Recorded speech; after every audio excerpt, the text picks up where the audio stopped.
Selamat siang, kembali lagi bersama saya Rehan Wahyudi dari Tokyo 20 Juni 2026 dengan NIM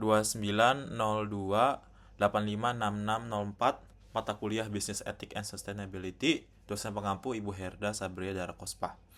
Saya di sini ingin menjawab pertanyaan activity 3, Developing Moral Judgment. Pertanyaan pertama, teori perkembangan moral Kohlberg didiskusikan tingkat mana yang menurut Anda paling banyak digunakan oleh pembisnis saat ini?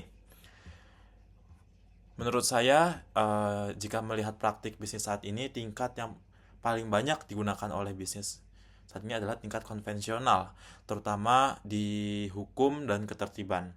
Yang paling banyak digunakan pebisnis saat ini ialah konvensional. Konvensional paling umum, mayoritas perusahaan mematuhi hukum dan regulasi, menjaga reputasi perusahaan, mengikuti standar industri, menghindari denda, gugatan, dan kerusakan citra. Contohnya, membayar pajak sesuai aturan, mematuhi regulasi, ketenagakerjaan, menjalankan audit dan pelaporan sesuai standar.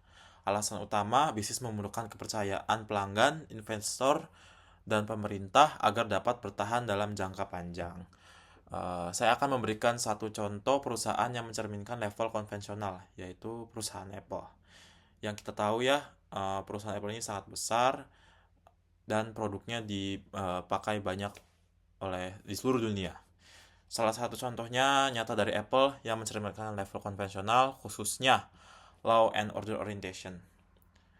Dalam teori perkembangan moral Kohlberg adalah komitmen perusahaan dalam menjaga privasi pengguna. Apple menerapkan berbagai kebijakan keamanan data dan mematuhi regulasi perlindungan data yang berlaku di berbagai negara. Salah satu contohnya adalah ketika Apple menolak memberikan akses langsung ke data pengguna tanpa prosedur hukum yang jelas, karena perusahaan berpegang pada aturan dan kebijakan yang telah ditetapkan.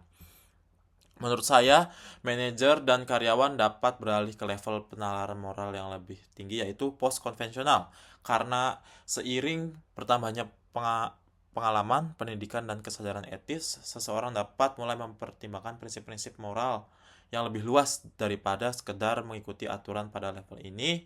Keputusan tidak hanya didasarkan oleh kepatuhan terhadap hukum atau kebijakan perusahaan, tetapi juga pada nilai-nilai seperti hak asasi manusia dan kepentingan masyarakat secara keseluruhan.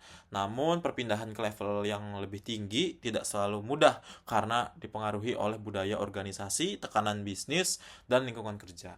Jika perusahaan mendorong diskusi etika dan pengambilan keputusan yang bertanggung jawab, maka peluang manajer dan karyawan untuk berkembang ke level benaran moral yang lebih tinggi akan semakin besar. Seperti itu. Baik, terima kasih. Itu saja dari saya. Saya pamit.